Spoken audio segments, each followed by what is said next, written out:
Ukrainian officials have warned the war is not over after Russia's withdrawal from Kherson, even as celebrations continue over the weekend. Cheering crowds welcomed Ukrainian troops to the city, the only regional capital taken by Moscow since February, on Friday. Similarly, jubilant scenes were reported in other regions across Ukraine, including the capital, Kyiv, and Odessa. But despite the blow to Moscow's ambitions, officials remain cautious.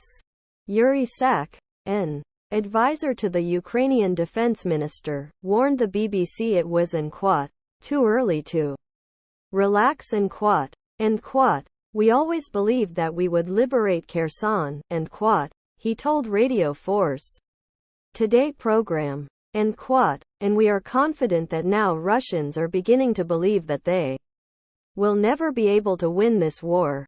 We see the panic in their ranks. We see the panic in their propaganda machine. But of course, this is a very important moment, but this war is far from over. Kherson lacks running water, medicines and food, but emergency supplies are starting to arrive from nearby Mykolaiv, an aide to the city's mayor says. The aide, Roman Golovnia, says 70 to 80,000 people live in Kherson now, out of a pre-war population of 320,000. It is not yet clear when electricity will be restored to the city. Nearby areas are expected to get it back in a few days' time. The power cuts prevented Kherson's bakeries from making bread. Mr. Sak warned of the continuing risk of missile attacks, as did Oleksiy Kuleba, head of the Kyiv region's military administration. Russia has been firing missiles at Ukraine's energy infrastructure in recent weeks, severely damaging the country's output. Mr. Kuleba told the BBC, over the past month, we have seen massive shelling of peaceful settlements in Ukraine. Now I want to say that the threat of rocket attacks on the Kyiv region remains high. Meanwhile, the former head of Ukraine's National Security Council, Alexander Daniluk, has warned that the Russian troops who have retreated from Kherson will have crossed the Dnipro River to go into deep defense on the left bank telling the BBC it will put them at an advantageous position Moscow said some 30,000 personnel had been taken out of the area, as well as around 5,000 pieces of military hardware, weaponry and other assets.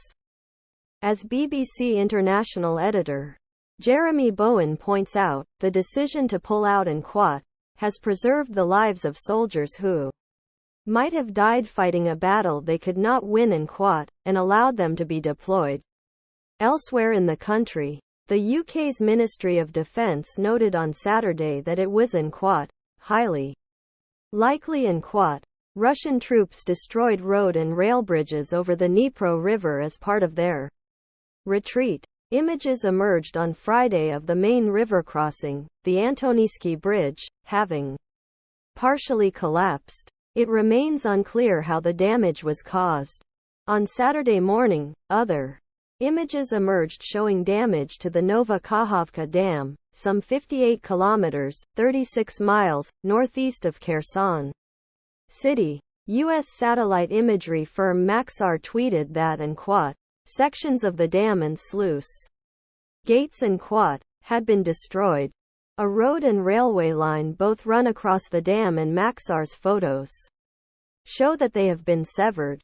It is not clear what caused the damage, which the BBC has not independently assessed. New video footage, verified by the BBC, shows a huge explosion at one end of the dam. Ukraine and Russia have accused each other of planning to breach the dam with explosives, raising the threat of flooding in the Kherson region.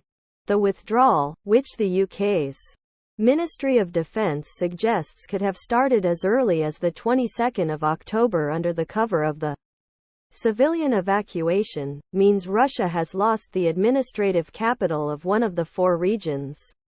it illegally annexed in September. On Saturday, Moscow announced its temporary replacement capital would be a port city called Henichesk, more than 200 kilometers, 125 miles, southeast of Kherson, near Russian-occupied Crimea. Russia's Interfax news agency says the authorities evacuated all the regional offices, as well as in Quat, statues and historic artifacts in Quat, from the west bank of the Dnipro River, that is, from Kherson city and its surroundings. More than 115,000 people were evacuated from that area, it reports. The UK's Defence Secretary, Ben Wallace, said the retreat from Kherson marked in Quat, another strategic failure in Quat, for Moscow. And Quat, in February, Russia failed to take any of its major objectives except Kherson and Quat, he said in a statement. And Quat, now. With that also being surrendered, ordinary people of Russia must surely ask themselves, what was it all for? And Quat.